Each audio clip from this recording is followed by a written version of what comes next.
Namaku Kenny. Nama kalian siapa? Salam kenal ya. Oh ya, kalian sudah berolahraga belum hari ini? Jangan lupa ya teman-teman. Banyak loh yang bisa dilakukan supaya badan tetap bugar. Misalnya, bisa jalan kaki, senam kecil, dan juga bersepeda. Nah, hari ini tuh sebenarnya aku lagi berolahraga sama kakakku, Kak Kemal. Tapi dia lagi istirahat di sebelah sana. Nah, kalau kemarin hari Senin, berarti sekarang hari apa ya teman-teman? Benar, hari Selasa. Jadi kalau kemarin teman-teman sudah belajar tentang jenis-jenis benda cair, nah hari ini kita akan belajar tentang sifat benda cair. Pasti seru dan menarik ya. Tapi apa saja ya sifat benda cair itu? Sekarang kita tanya sama Kak Kemal yuk. Tapi mana ya Kak Kemal? Kok lama banget sih istirahatnya? Mana ya? Nah ini dia Kak Kemal. Halo Kenny. Wah, Kenny sudah sama teman-teman kelas 2 yang udah di rumah ya? Apa kabar kalian? Syukurlah kalau kalian semua sehat-sehat. Duh, capek banget nih. Kak Kemal sambil duduk ya. Loh, bukannya tadi Kak Kemal habis istirahat? Istirahatnya kurang ya Kak? Jadi, tadi pas Kak Kemal mau istirahat dan minum, ternyata botol minum Kak Kemal airnya habis. Waktu mau cari ke warung, sepeda Kak Kemal gembos. Makanya Kak Kemal balik ke sini lagi.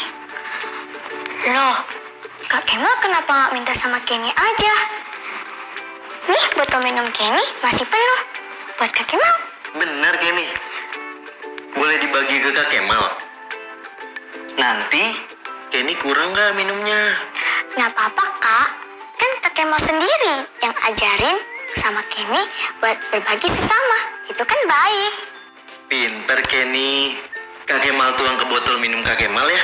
Kita bagi 2. Oke.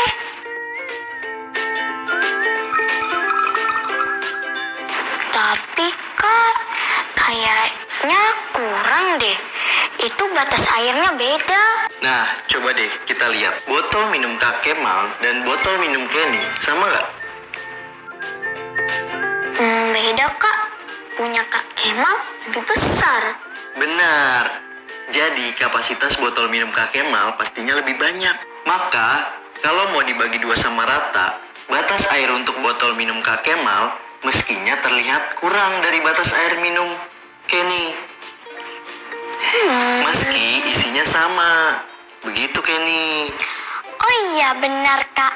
Aku baru ingat. Kapasitas untuk benda cair dalam wadah itu beda-beda. Tergantung bentuk wadahnya.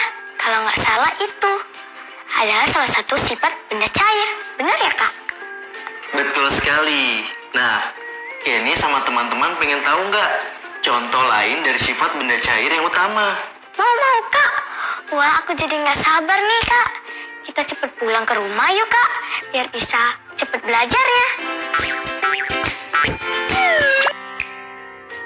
Sebut, tulis, dan gambarkan benda cair yang berada paling dekat denganmu saat ini. Sebutkan genangan air di jalan. Tuliskan, gambarkan. Hore, aku udah selesai. Wah, hebat Kenny. Teman-teman di rumah bagaimana? Sudah berhasil menulis dan menggambar benda cair yang berada paling dekat dengan kalian belum? Aku yakin pasti sudah Kak Kemal. Ya kan teman-teman? Tapi, kalau belum selesai gambarnya nggak apa-apa kok. Nanti dilanjutkan lagi. Yang penting, kita sama-sama sebutkan dulu saja yuk. Gimana Kenny? Baik Kak Kemal. Sebutkan, tuliskan, dan gambarkan benda cair yang berada paling dekat denganmu saat ini. 1, 2, 3. Genangan air di jalan. Hebat, hebat. 2 jempol untuk Kenny dan teman-teman yang ada di rumah. Kasih Kak Kemal. juga teman-teman di rumah yang sudah menunjukkan gambarnya. Tapi Kak Kemal penasaran deh, kenapa ya Kenny gambar genangan air di jalan? Kakak kira Kenny akan gambar botol minum. Iya, tadinya mau begitu, Kak. Tapi kalau Kenny pikir botol minumku kan dibawa sama Kak Kemal. Jadi lebih dekat ke genangan air di jalan daripada di botol minum itu. Hehe. Wah, keren Kenny. Pengamatannya cermat banget. Tapi benar kan, Kak? Genangan air itu adalah benda cair juga? Benar dong. Genangan air juga benda cair. Kalau tadi digambar Kenny itu, wadahnya si genangan air itu berarti apa, yo? Wadahnya... si jalanan itu? Betul, karena jalan tidak rata dan mungkin bolong, maka air yang jatuh jadi memenuhi bolongan di jalan itu sampai membentuk genangan. Ini artinya kembali ke sifat pertama benda cair, yaitu Berubah bentuk sesuai wadahnya. ya, betul. Nah, coba deh Kenny ingat-ingat lagi, air di jalanan itu bisa ada karena apa kira-kira? Bisa karena ada air yang jatuh pas orang jalan sambil minum. Atau air hujan yang jatuh dari langit. Benar sekali. Tadi Kenny bilang jatuh dan turun kan? Iya, Jatuh itu apa sih? turun dari tempat yang tinggi ke tempat yang rendah. Tepat sekali. Nah, itu juga adalah sifat air. Ia bergerak mengalir dari tinggi ke rendah. Lalu satu lagi nih. Apa Kak Kemal? Untuk sifat yang ketiga, gimana kalau penjelasannya dari lembar cerita yang Kak Kemal punya ini? Mau Kak Kemal bacakan nggak? Iya Kak, mau. Siap kalau gitu. Ayo teman-teman, kita simak sama-sama ceritanya ya. Benda cair di sekitarku. Banyak benda cair yang ada di sekitar kita. Seperti apa benda cair itu? Benda cair akan berubah bentuk sesuai dengan tempatnya. Apakah di rumahmu ada minyak goreng? Nah, coba perhatikan. Jika minyak goreng dalam botol dituang ke dalam penggorengan, bentuknya akan seperti penggorengan.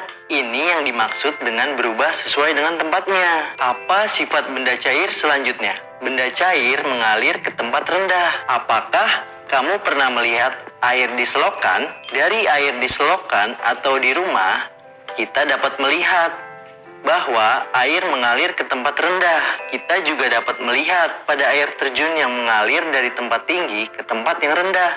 Benda cair juga dapat meresap. Apakah kamu pernah menumpahkan air di lantai? Kamu pasti akan membersihkannya dengan kain lap, ya bukan? Air terserap dan lantai pun bersih. Hal ini terjadi karena benda cair meresap melalui celah-celah kecil pada kain pel. Meresapnya benda cair ini tergantung pada seberapa kental cairan tersebut. Semakin kental cairannya, maka akan semakin susah untuk meresap.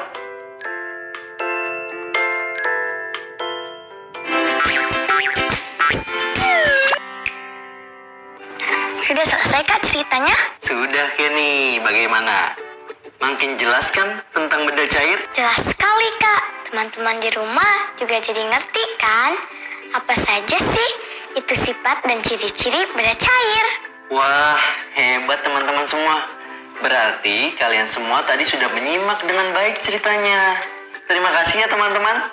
Berarti sekarang aku dan teman-teman sudah siap nih tanya jawab. Pertanyaan pertama, apa judul lembar cerita tadi? Benda cair di sekitarku. Bagus sekali Kenny. Lalu, cerita tadi itu membahas tentang apa sih?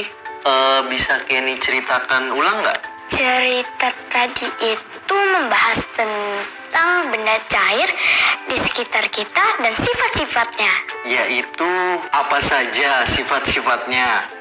Ingat kan, 2 dari 3 sifatnya sudah kita ceritakan tadi dengan gambar genangan air tadi di jalan. Iya, aku masih inget kok. Jadi sifat yang pertama adalah benda cair yang dapat berubah bentuk sesuai tempatnya. Yang kedua, benda cair dapat mengalir dari tempat tinggi ke tempat yang rendah. Yang ketiga, Benda cair dapat meresap, tapi tergantung kekentalannya. Semakin kental benda cair, semakin susah untuk meresap. benar. Hebat Kenny.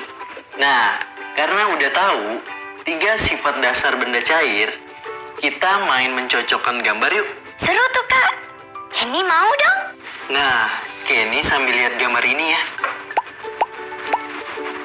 Dari ketiga gambar ini, manakah yang menggambarkan tentang sifat pertama benda cair yang dapat meresap? Gambar yang ketiga, Kak. Benar. Mengapa?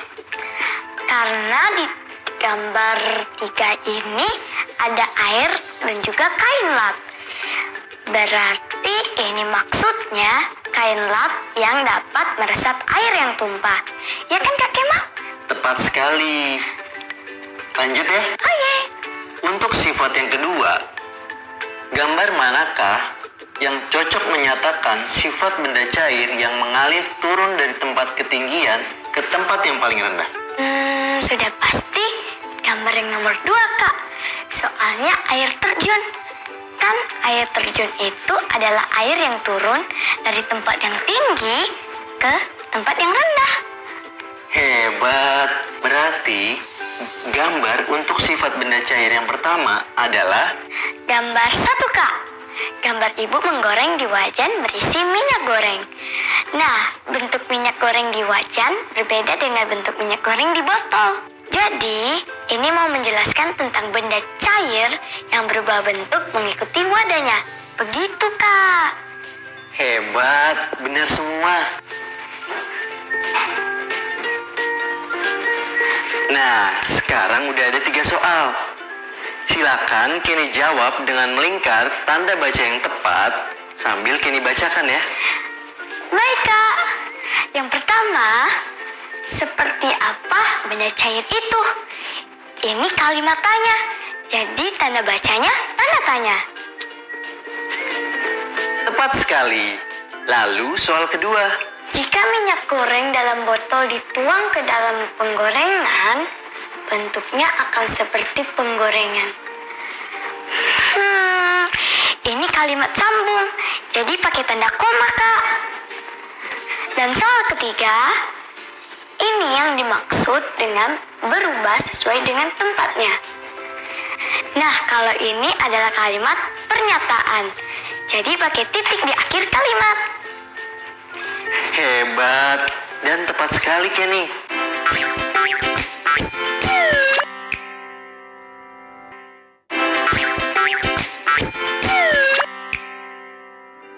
Intuisi bilangan. Tepat banget.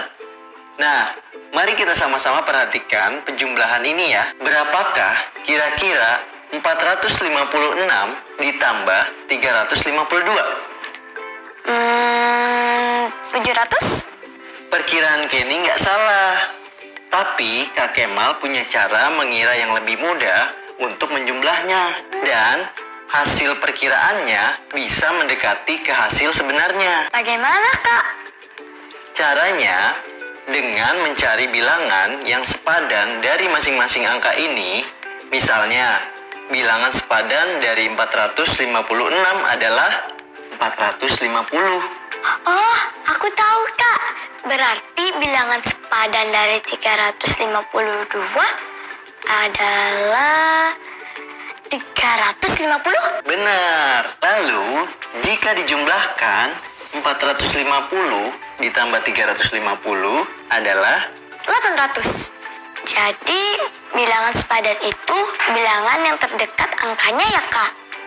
benar Kenny. Kita coba latih dengan penjumlahan yang kedua ya. Coba Kenny yang tulis soalnya sekarang. Berapa kira-kira hasil dari perjumlahan 386 ditambah 417? 417. Berarti aku cari bilangan sepadannya dulu. 386 mendekati 400.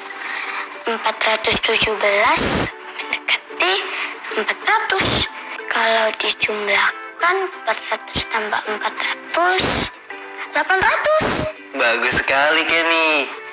Lalu, apakah hasil perkiraan Kenny lebih atau kurang dari hasil sebenarnya?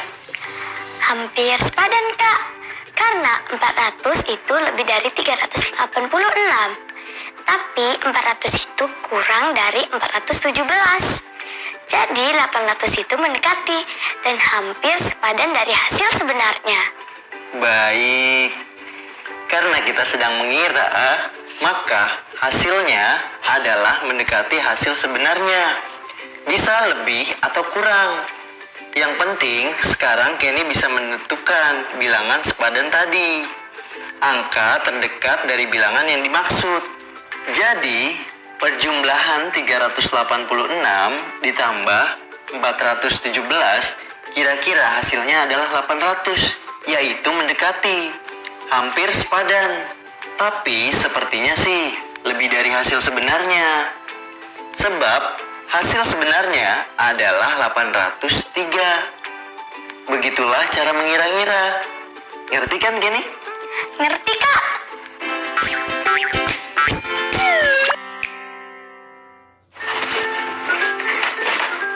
Wah, banyak sekali, Kak, barang-barangnya. Sampai ada buah kelapa juga lagi. Iya dong, kan kita mau percobaan. Nah, Kenny lihat deh. Ada satu buah kelapa yang utuh, ada juga 2 gelas nih. Ukurannya yang sama atau berbeda nih, Kenny? Sama, Kak, ukurannya. Benar. Nah, ini kelapanya sudah Kak Kemal buka.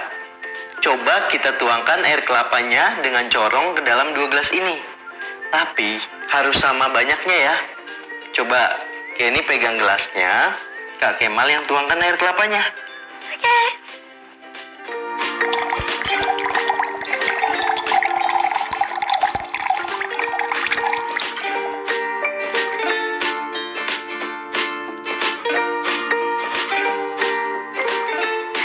Kayaknya udah cukup nih, Kak.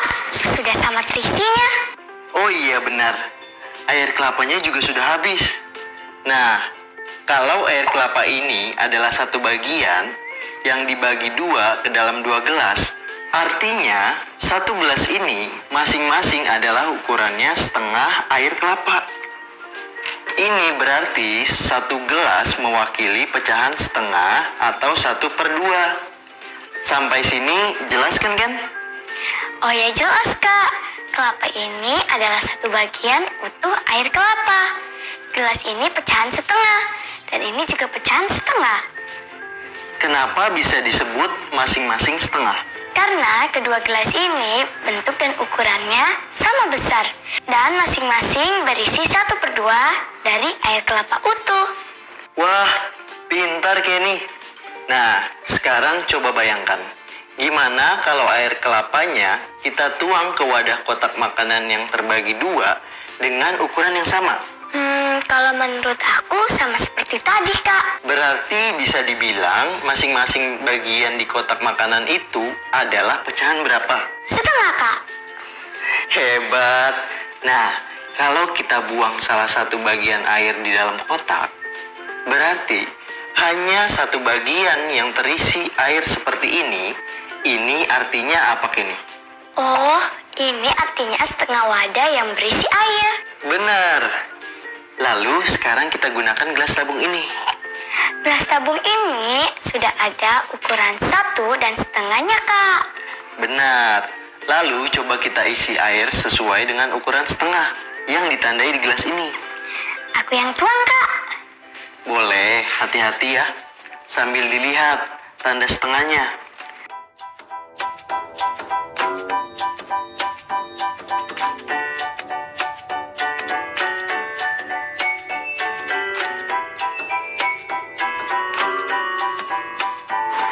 Pasti tanda setengah nggak, Kak? Pas kok, Kenny. Nah, berarti ukuran air di dalam tabung ini berapa, Kenny? Banyak air dalam tabung ini adalah setengah atau 1/2 tabung. Hebat. Supaya makin paham, kita langsung latihan lagi ya, Ken? Siap, Kak Kemal.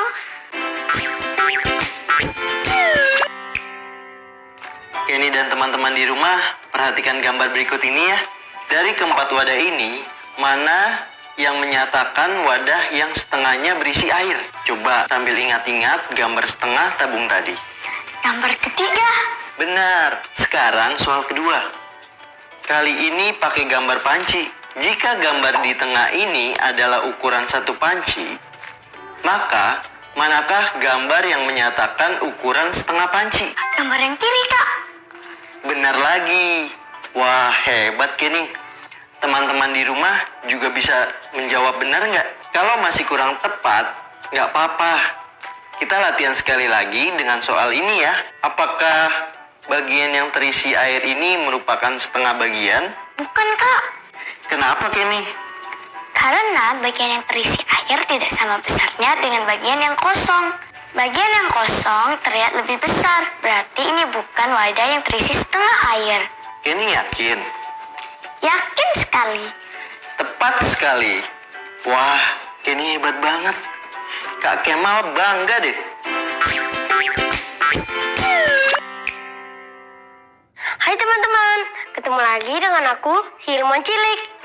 Gimana teman-teman belajarnya?